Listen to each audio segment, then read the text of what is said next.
Hello, and welcome back to Venus Rising. I'm your host, Callie Fell.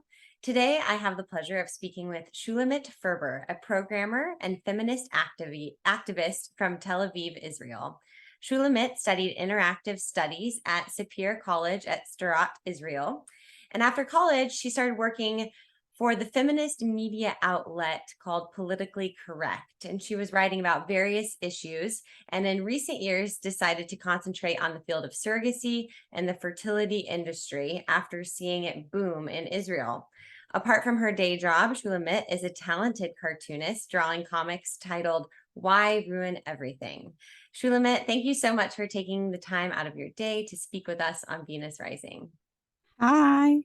It has been, I think, almost exactly, I think November will be a year since we last spoke or saw each other on Zoom officially. You had Jennifer Law, our founder and president, on to speak with you and some fellow activists and feminists from Israel on a Zoom web conference. And that's where I met you and learned about what you were doing in Israel. So how have you been this last year, and what have you been working on? Well, I've been doing a lot this year. I switched the job. I did a lot of comics. I was involved in several social struggles, and I continued with the surrogacy, of course, because it continues in Israel. Yeah. So I have no choice. Yeah, there have been, from my understanding, quite a bit of changes in 2022 to the laws of surrogacy in Israel. Is that right? Or Yes, so it was a little before, but gay surrogacy was illegal for many years. And a year ago, they legalized it, and now it came into effect. So I okay. think it's in the recent months. Okay. They can now do surrogacy in Israel. So are these gay men, lesbian women? Does it matter? Can you give us a little more detail? So regarding lesbian women, they can bring a child with sperm donation. Registering it's a bit complicated because of the religious laws in Israel. So they aren't considered married. It's complicated, but they can do it. And regarding gays, they have been doing surrogacy in all other countries for many years, and no one really disturbed them. And now they can do it in Israel too. And about the eggs, I don't know if the government funds it, but I think they can also purchase eggs in Israel, or they might be able to. Gotcha. So Israel is kind of an interesting place in that it is a booming technology epicenter, tech epicenter, right? And it's also governed by very old laws and is deeply rooted in religious laws and practices. So talk us through what it's like, if you know, for a couple, or yeah, I guess just any couple who might, what are the, it's because the United States is also very booming for surrogacy and IVF, especially here in California, but it's very different because we're organized or regulated by state. Regulated, I like to use that in quotes because it doesn't seem very, we can't regulate risks, but Israel is very different. So can you kind of talk our listeners through what it's like, and what are the legal, does health insurance pay for these procedures and technology, assisted reproductive technologies? What are kind of what's the route someone has to go to be able to hire a surrogate? Yes. So first of all, Israel, it funds, it's the government that funds the most fertility treatments in the world. We fund it for, I looked for you, $100 million a year. Wow.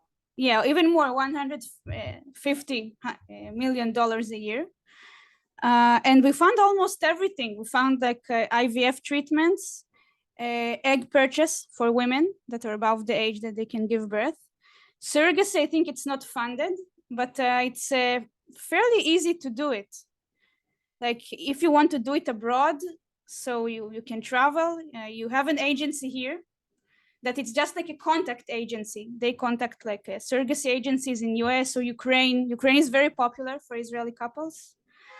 And you go and you do it and you come back, and then the baby, I think he needs to go through like become Jewish. He needs to be converted because he's not considered Jewish if it's not the egg of the woman.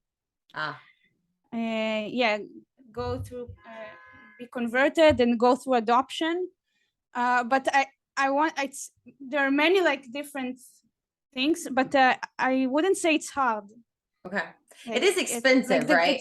It mirrors the United States in that surrogacy is expensive. And that's why couples are attracted to the Ukraine or Nepal or other places where it's less expensive. Is that similar? So in Israel, it's a set sum. It's around $30,000 too, $40,000. But there aren't many women that will do it because we're a rich country. Like, and the average income for a woman, it's higher. So this is the problem. There aren't enough surrogates, and I don't think that there will be. I think that Israelis that go abroad, they will always be like the most. Yeah, because there are women who are willing to do it because they will get paid. They're in a situation where they need extra income, and this is. Yeah. So in Israel, there are cases that like friends do it for friends. There is a small surrogacy industry. We have it, but it's not as easy to find a surrogate like in Ukraine or like in poor countries in the US where it's. And also, if you go abroad, you can get more things because in Israel it's more regulated. Gotcha. Like the health ministry, they regulate like the contracts. They regulate the surrogate. The woman that becomes a surrogate, she has to see a social worker before. So I wouldn't say it's perfect. Like most of the women that do it in Israel are still like low-income women, but it takes more time here. When you say that they get more things, what do you mean? If they go to like Ukraine, for example? Like in Ukraine, you can get like crazy stuff, like pay more, and the surrogate has to eat kosher food. This is what I told you a year before, like all the extras you can get. So in Israel, it's harder. Like in the US, you can do all this crazy stuff, like take sperm from one man and sperm from the other man, and decide when is the C-section, for example, all these things. So in Israel, it's harder because the women aren't that poor. Like this is why. So they have more rights. It's still bad. Right. But, so you became interested, we'll back up a little bit and get to know more about you a little bit. You became interested in surrogacy and fertility since it became more popular in Israel. So is there any one thing, or I guess, how did this start for you? Why did it become such a passion, something that you became really interested in, other than it just became something that was popular in Israel? Yeah, so I think since I was little, like I heard about it. There was a case of a woman that lost her womb, and because in the contract there was nothing said about it, so she didn't get any money. It came to court. I think it was in the beginning of the 2000s, and she didn't get anything. So this is when I was a teenager. I remember it. And I thought about it, like a teenager, like, is it fair? Right. And I thought back then it's not fair. Like they are rich, probably. And even that they don't have children, like they still have their lives. And she's poorer, and now she doesn't have a womb, and she didn't get compensated. So this is when I decided it's bad, but I didn't think too much about it. There's something like exploitative about it, and that it's dangerous. I don't understand in medicine, but I thought if she lost her womb, so and I heard more cases like that, like one here and one there. Yeah. And I think that when it was legalized for gays, this is when I became more interested. And our head of Labor Party, Merav Michaeli. She also brought a child to surrogacy. I told it to Jennifer. Our feminist head of the Labor Party. She was feminist for many years, and she even said she's child-free. She doesn't want to bring children. And then last year she surprised everyone, and she and their partner brought a child to surrogacy in the US. Wow. And then I decided that I have to do it because she is like the main, she directs the direction for the other feminists. And I felt there is no one that will talk against it. And also that there is not a lot of knowledge about it here, medical knowledge. Like I wanted like to translate the things I found to Hebrew. Yeah. And it's hard because not only is there not a lot of knowledge probably in Hebrew, but there's just not a lot of research done on the medical risks that these women are undertaking. And you're exactly right. Has Jennifer shared with you our new research that we just got published in July that interviewed, and this was US surrogate mothers, but we interviewed 96 US surrogate mothers and about their health experiences with their own pregnancies and then with their surrogate pregnancies. And we found that the surrogate pregnancies are higher risk, more likely to result in C-section, which it has its own set of risks. And that these mothers have other adverse events related to their surrogacy pregnancy experiences. But there's just not a lot of research like that being done, unfortunately. Yeah, so in Israel, there is research, like because we have so much fertility treatments, like it's known that it's dangerous. Like women here do a lot of cycles of IVF. But I think that even though it's dangerous and it's known that these things can be risky, people still really want a child through IVF, egg donation, surrogacy. Yeah. And no one finds these women in Israel. It's true that no one like looks for these women like 5 years after, 6 years after. Right, to see how they're doing. So what are the studies showing missing that you found? What are the studies showing that you found that have been done in Israel? About the IVF? Yeah. So about IVF, I think they found that out of the $100 million they invest, that the government pays so women have fertility treatments, like around like quarter of them are redundant. They end up with no child. And they also found that after the age of like 40, it's 44, it's not very useful. Like most of the cycles fail, which is kind of like what we see in other countries too.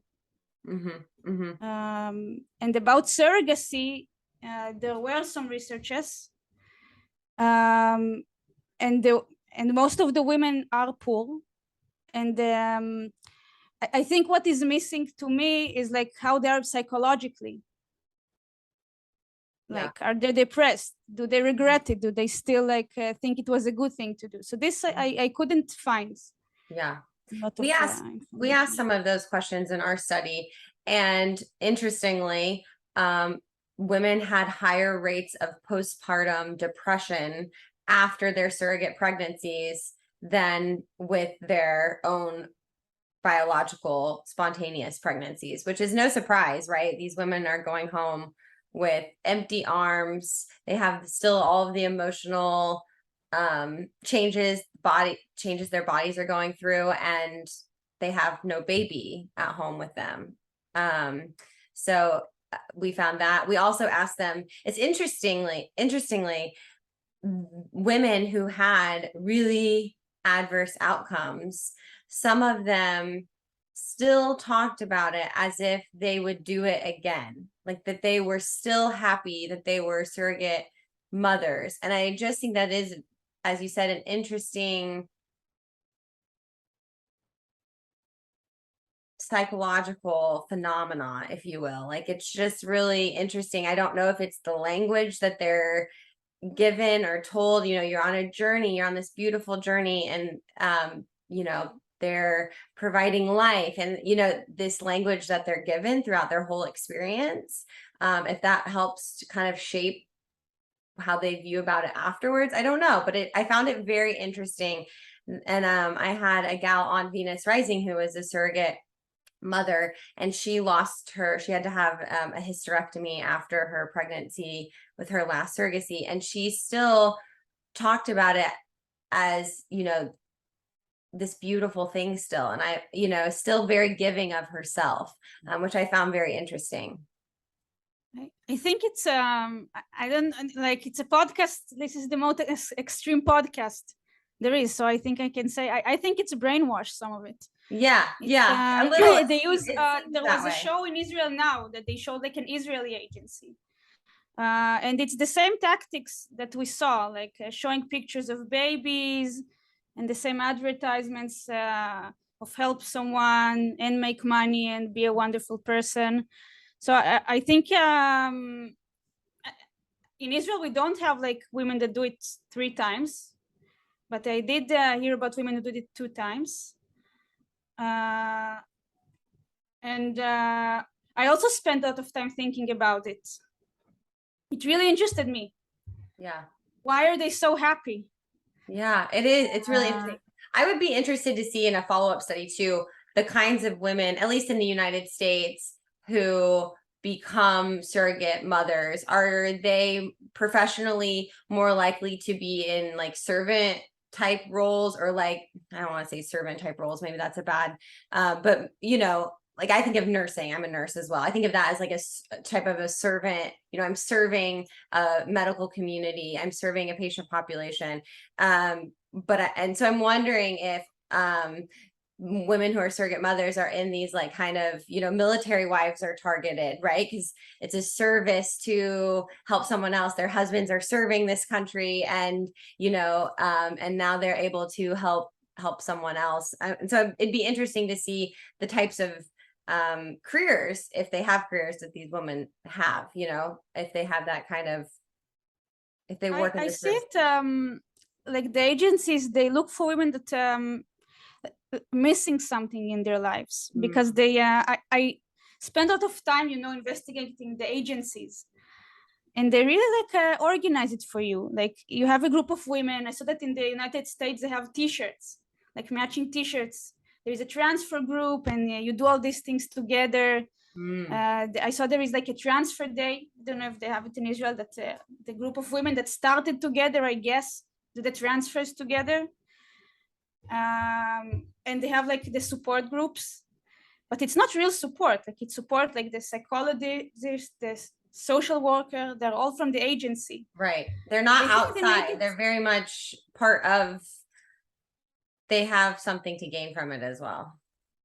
Yeah, they feel like they gain something for it, like a group of friends, they're all friends, but it's only for the time of the surrogacy, I think. And like in the movie about Merav Michaeli, which I wanted to talk about, they showed the hospital. They didn't show the surrogate, but they showed the hospital where she gave birth.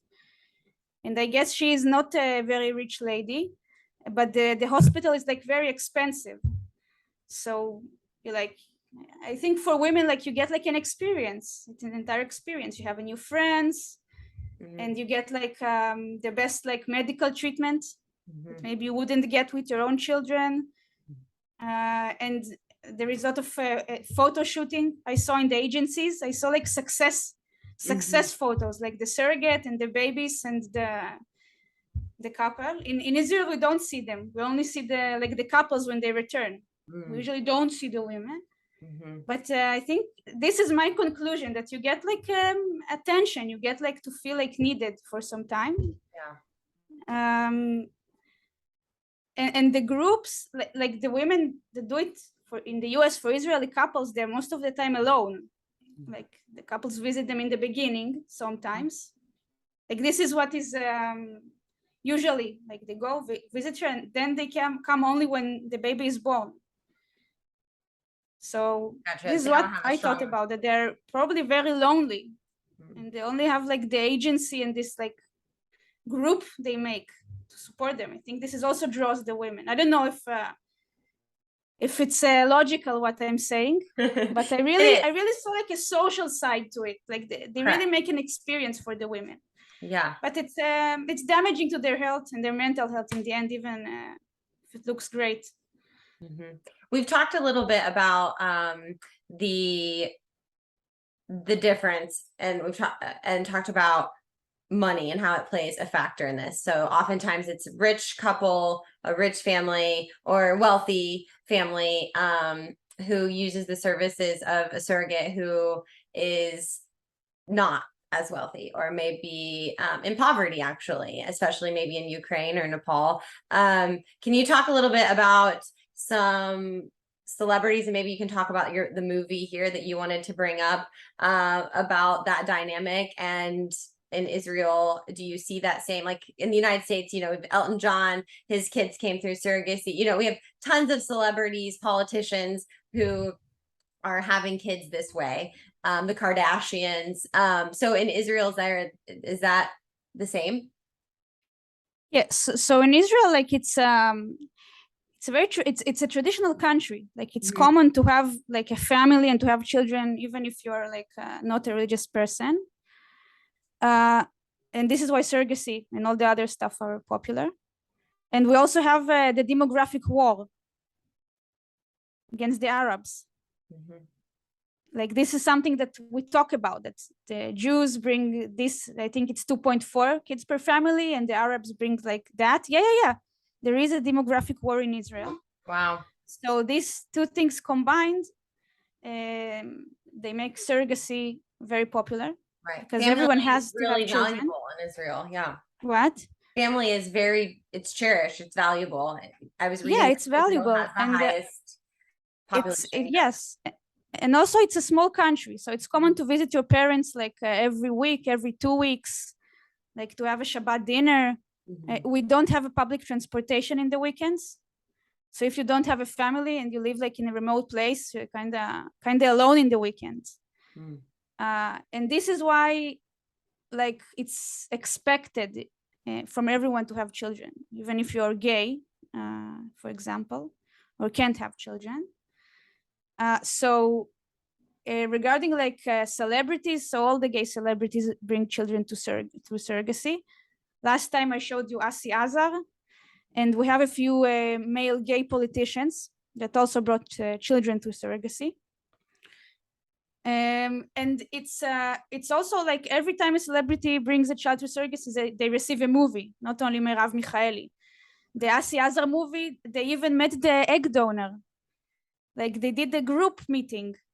Asi Azar, which is like a host, a radio host, a TV reality show host, his partner, and the egg donor and the surrogate.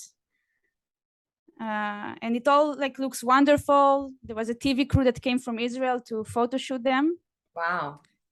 Yes. And about Merav Michaeli, so she is. So I used to like her.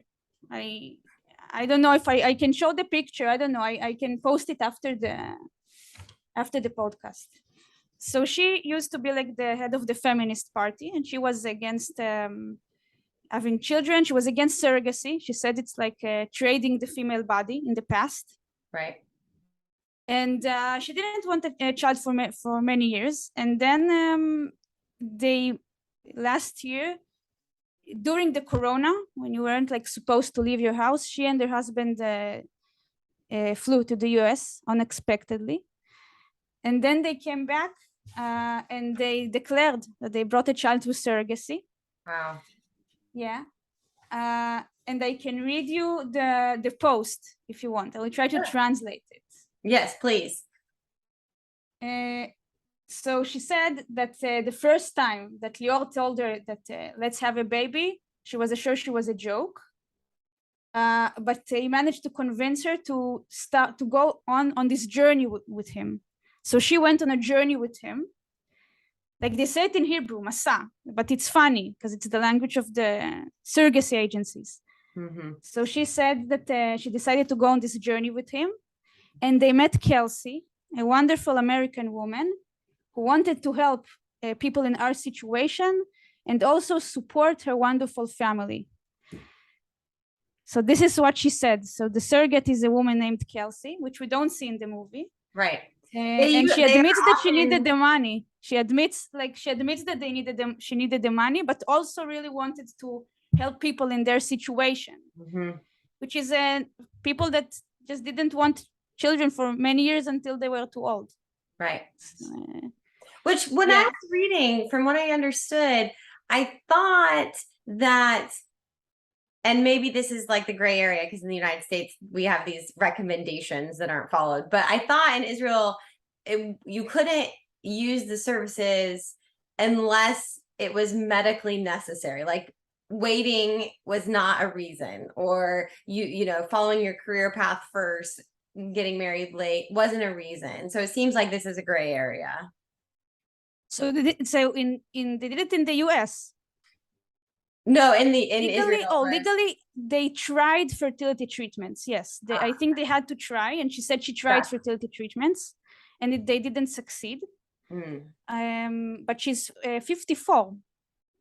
Right. So if she tried it a year or two even before, not that I'm disrespecting it.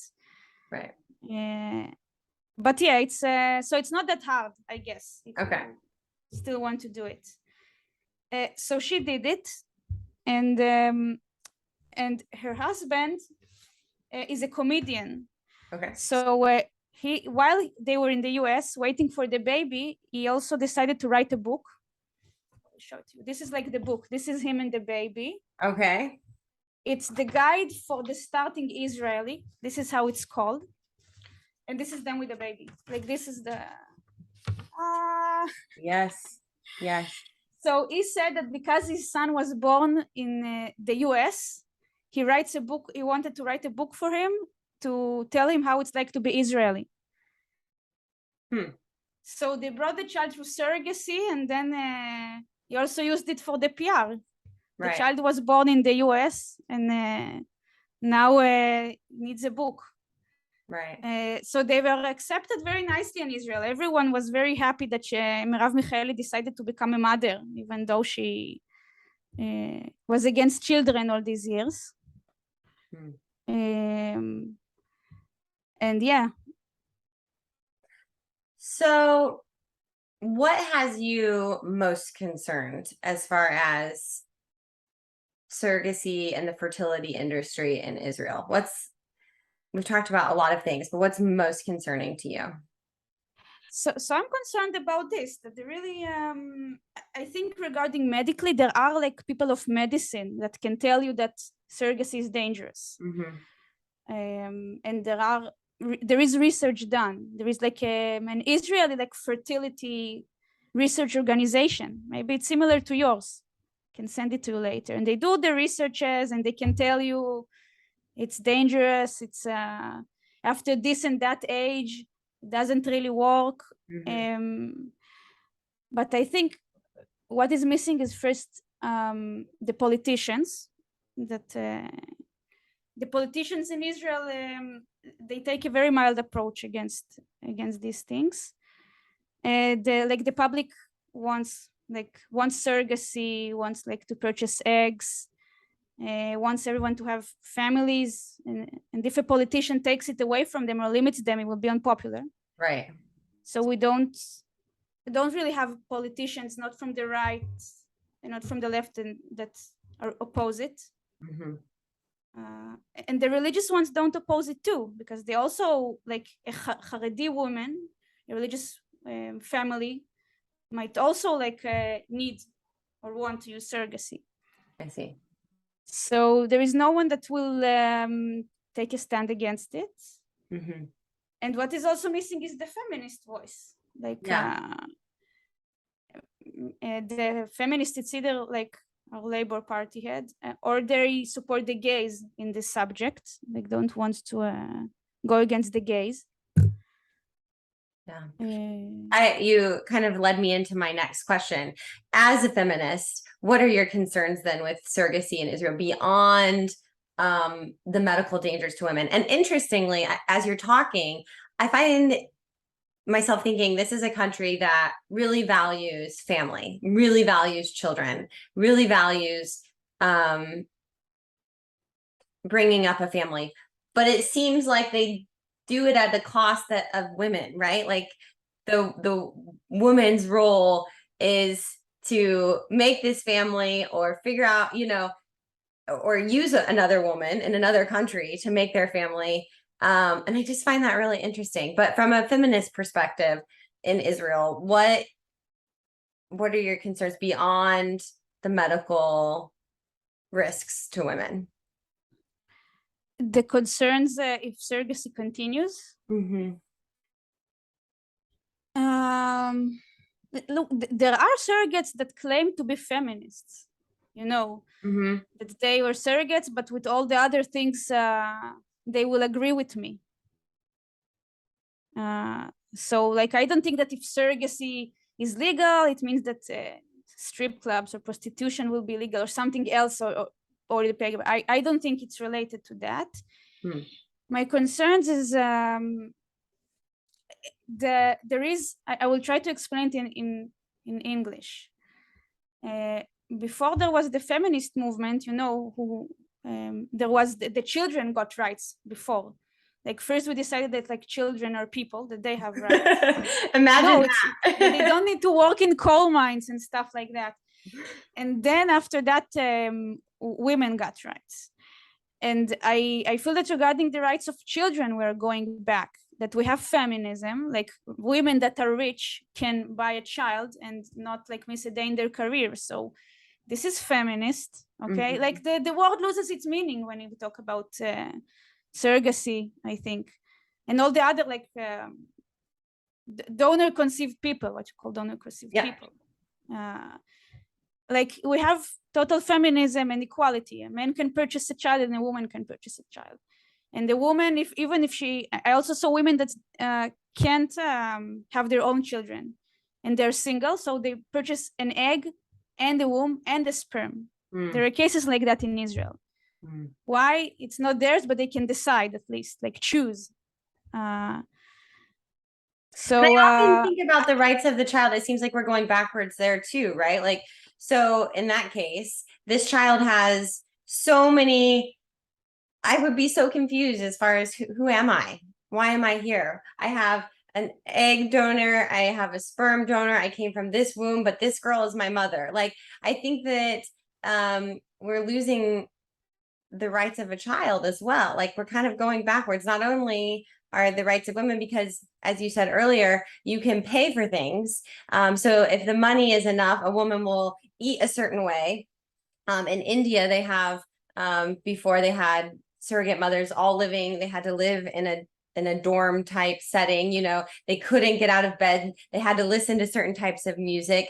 And so with enough money, certainly you can buy these things. And now you can buy the type of child you want. We have a gay couple that's suing because they received a girl instead of a boy.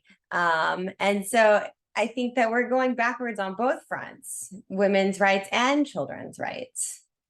Yes, and the concept that the rights of the parents come before the rights of the child is very dangerous. And I can tell you, I talked to people in Israel that were conceived from like donor conceived. I even talked to a woman that was born from an egg theft. There was an egg theft like scandal like around 20 something years ago in Israel.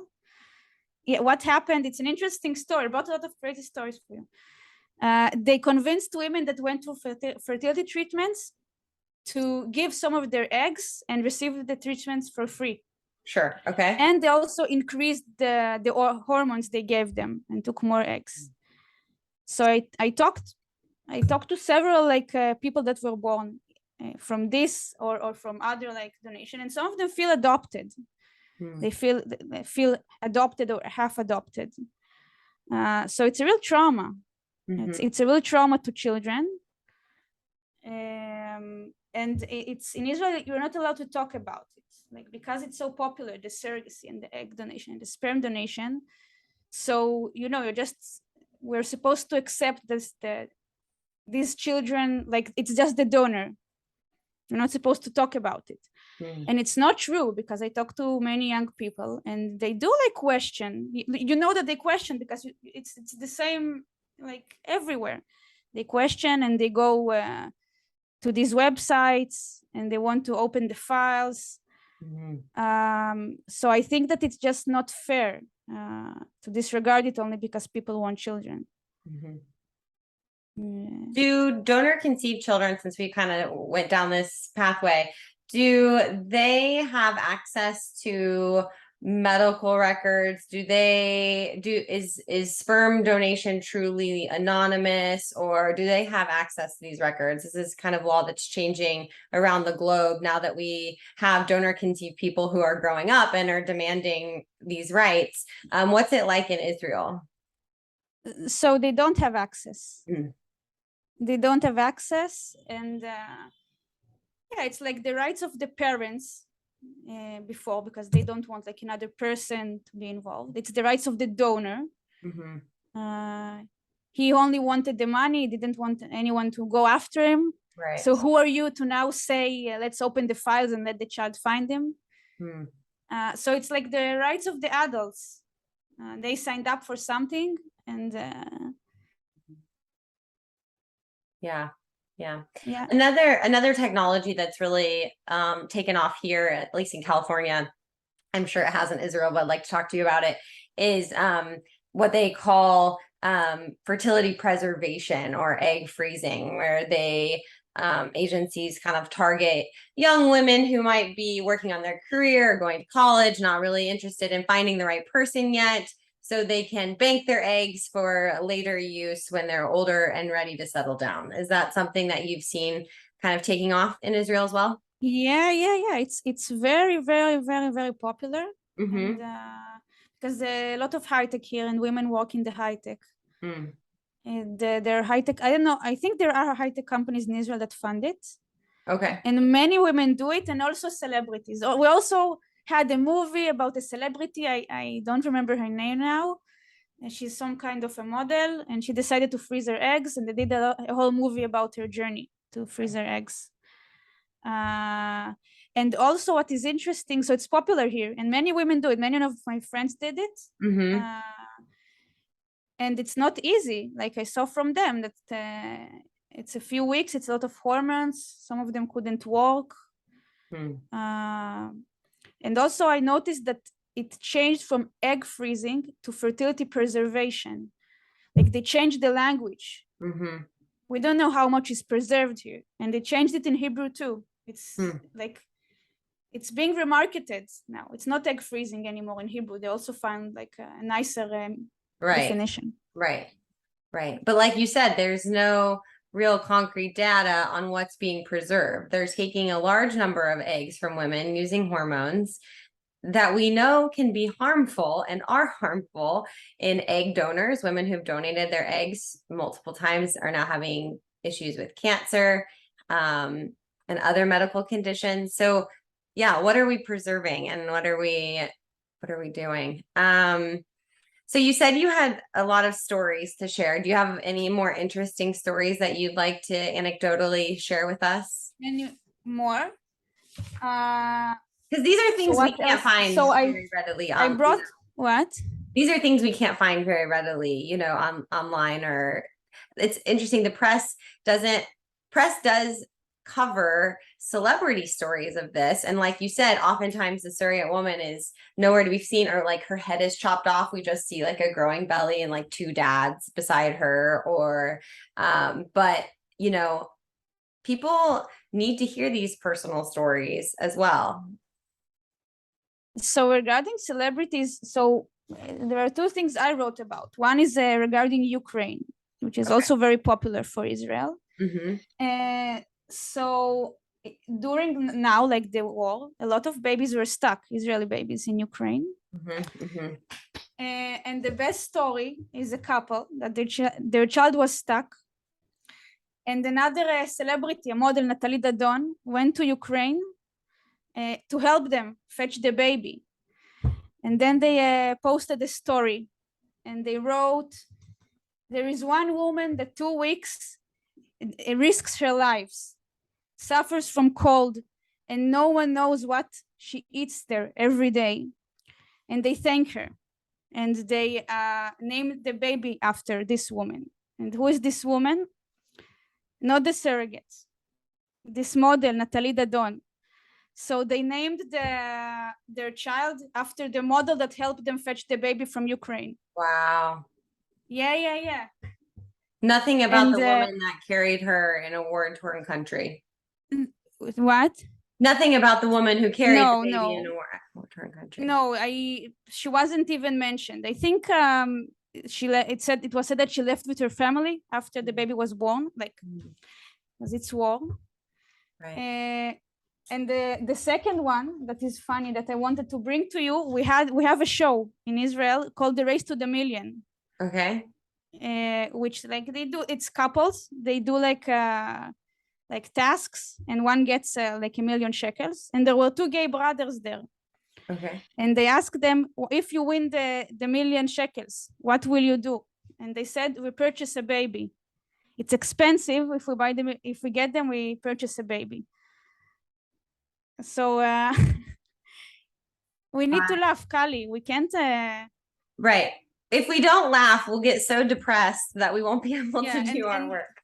There are more weird stuff that happen in Israel because we're so obsessed with birth. Like there was also a case of parents of a soldier that died, and they decided to take his sperm and bring a child through surrogacy.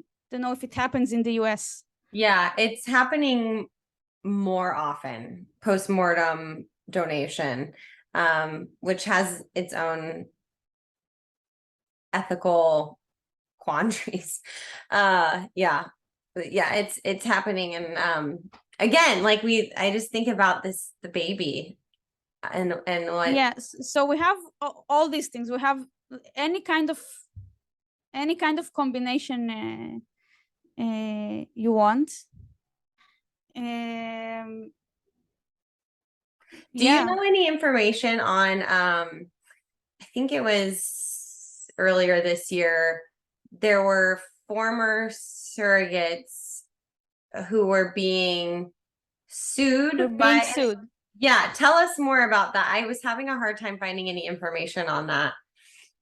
So they wrote Facebook posts in an open like surrogacy group on Facebook, and they were sued by the agency. And some of the stories of these women were shared already about like medical damage that there isn't still a lot of information, and they're still waiting. I think it's this month. It continues the trial this month or next month. And they were sued for a lot of money. Because they were saying not untrue things. They were saying things about their own experience. We don't know. Okay. I have the names of the surrogates that were sued, but we still can't like expose what was written. Okay. Yeah. And but I think I heard so many cases. You hear so many cases. Is there going to be something good there, something happy? No, it's probably something I think not very good, horrible. And it doesn't even matter to me, because even the fact that the agency dared to sue them, like the women that like a year before they told them thank you for bringing life and stuff like that. I think it shows enough about the silencing. And there was also a case, a very interesting case of a woman that she appeared on a promotional movie for surrogacy, and a few years after she appeared in an investigative report. Now she has a GoFundMe account. She appeared in that film. She was very happy. She said that she gave life and everything, and now she suffers from medical damage, and she doesn't support surrogacy anymore. And the agency didn't pay her, and this is why she also needs a GoFundMe account now.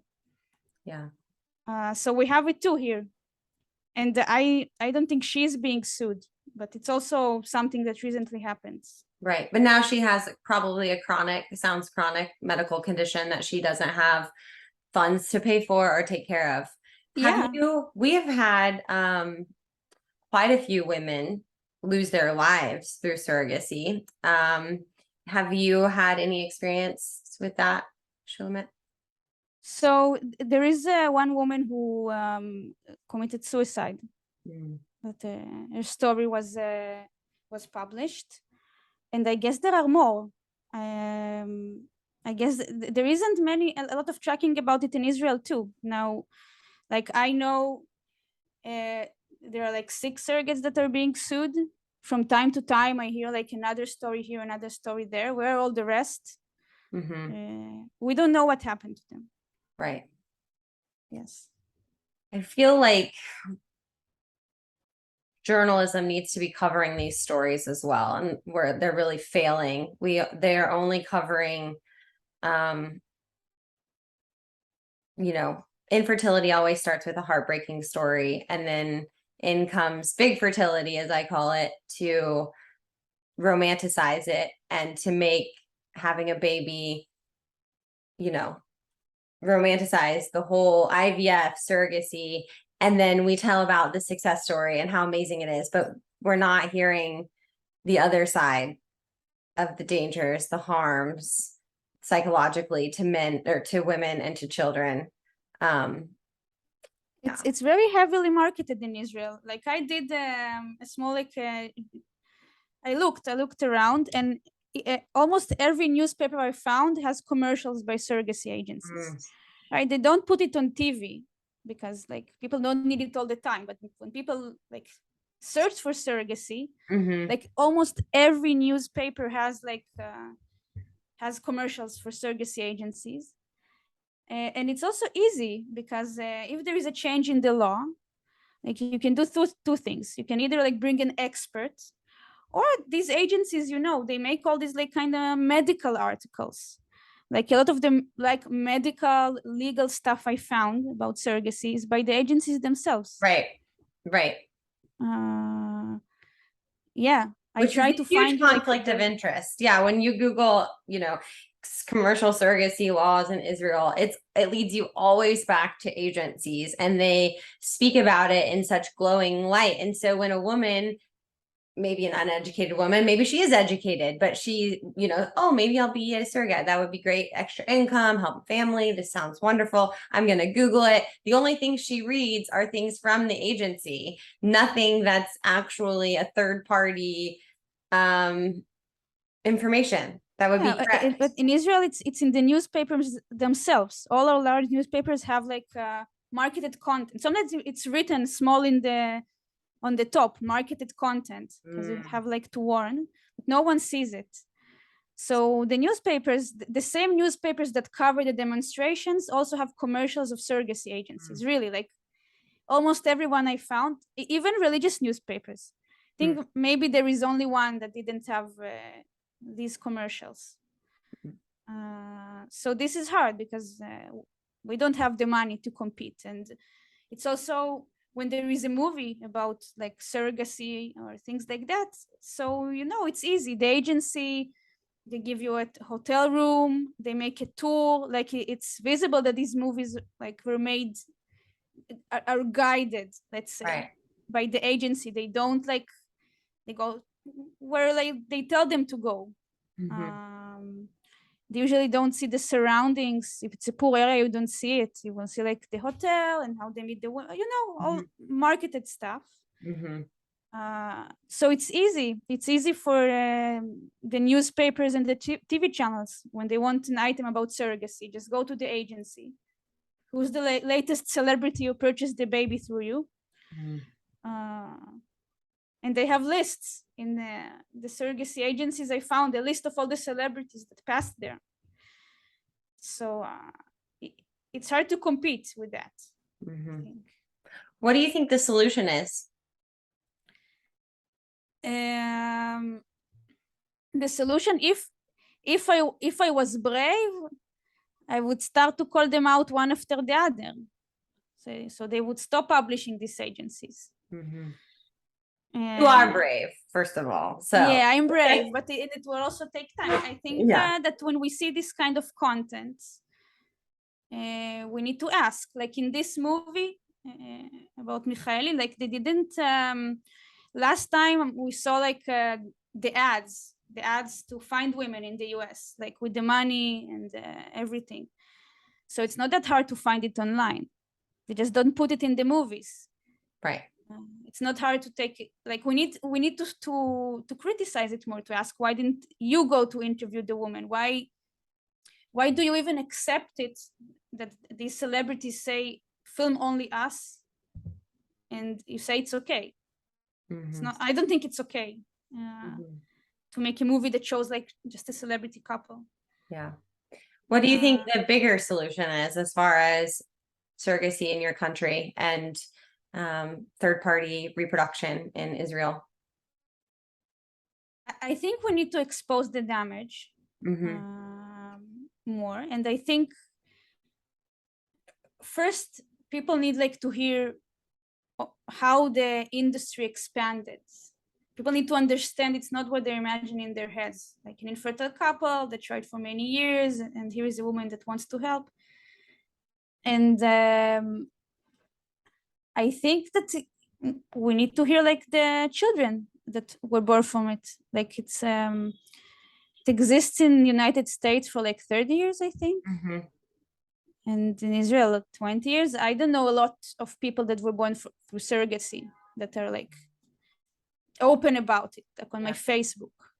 I think it's a matter of time. I think that they'll, just like the donor conceived community is starting to speak up. I think that, I don't know, I'm hopeful that children born through surrogacy will also start speaking up and we'll start to hear their voice. Because you're right. I think it's an important voice that we've ignored for the sake of convenience and money. But we need to hear from those people. And I have no idea what they will say. And egg too, because if it's gays, it comes together. So we almost don't, like, I don't know anyone who's above like 20 something that can tell me if it was good for him, if it was bad, like except like the people that I spoke to, but there aren't many. Did they suffer any trauma from it? Did they try to find the surrogate or the egg donor? We don't know about it. These people exist somewhere. And I wonder how many parents are honest with their children. If it's not obvious, if it's a man and a woman, are they honest with their children that they were born through a contractual surrogacy agreement, or are they not?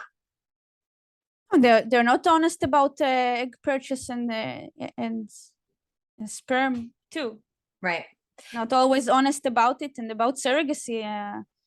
Surrogacy would be harder though, because like egg donation and sperm donation, we have things like 23andMe, Ancestry. Those things will link us back, but there's nothing to link a child that you can trace back to the surrogate mother.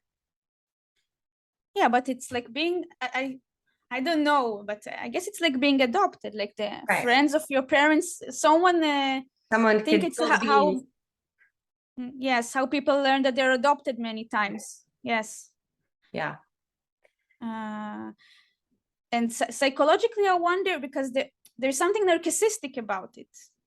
I think I say horrible things today, but there's something narcissistic about it, knowing that your parents brought you because your mother was really didn't find a boyfriend and was too old, or because they're gays. Like it's I wonder how the children will feel about it. And there are cases where, we've talked a lot about women who have waited too long, or couples, and also just convenience factor. And there are people who have relied on third-party reproduction to have children who have actual physical limitations. We don't want to minimize that. It doesn't make it right. It doesn't make surrogacy the right option. But I don't want to minimize maybe the pain and the anguish that some of these couples do go through who want to build a family. That's certainly not what, I don't think you would mean that either. So I just don't want us to sound like we're being nonchalant about that, because it is heartbreaking. but it's not the solution either. I'm not nonchalant, but I really think I debate about it with myself. Is it okay, like, to bring a child? Not like to bring a child because you want, like, there are now gay single men that also bring children through surrogacy. So like it's expanded. First it was like infertile couples, then like who are you to say that gays can't? And if gays can, who are you to say that someone who is single and didn't find love can't? And like it goes on and on. So and it's sad because there are people who have really abused this, right? There's no screening process to buying children, like adoption. There's no background check. So who are these people that are single who, you know, sometimes it makes me question their motives. There's a sperm donor who goes around inseminating women or giving them semen samples around the country, and he has over 100 children already. And he's just, and to me, yes, it's very narcissistic. There's got to be something. There's something not right there, and we're just allowing those kinds of things to happen. And I really think that abolishing it is the only way that we protect women and children. Yes, it needs to stop. It's very weird to me that it will always be weird to me to see these commercials. I never thought I will see the day when I see commercials of like pregnancy and money near it. And the same for eggs too. Yes. Yeah. Well, our time is running out. I've had a lovely time chatting with you, and I really appreciate you chatting with me. I did want to let people know, because we didn't talk about it, but you can find your comics on Facebook and Instagram. You can find Shulamit on Facebook, Instagram, and Twitter. We will include those links in the descriptor of this podcast, but I'll also say them here now. www.facebook.com/politically correct / you can find her there. Also facebook.com / why ruin everything. That's her comic. Also Instagram, why ruin everything. You can find her there. But thank you so much for taking the time to talk with me about your passion for the subject and your passion for trying to protect women and children in Israel. Please contact me anytime. Would love to have you back on the show. But again, thank you for taking the time today. Thank you, Callie, and have a great day. Don't be sad. I won't. Continue with your work. Be strong. Yes, I appreciate that. I'd like to thank every listener and subscriber for tuning into our show. Our goal, as ever, is to create conversation around the globe, facilitate discussion, and encourage you all to think beyond the masses. Thank you so much for tuning in.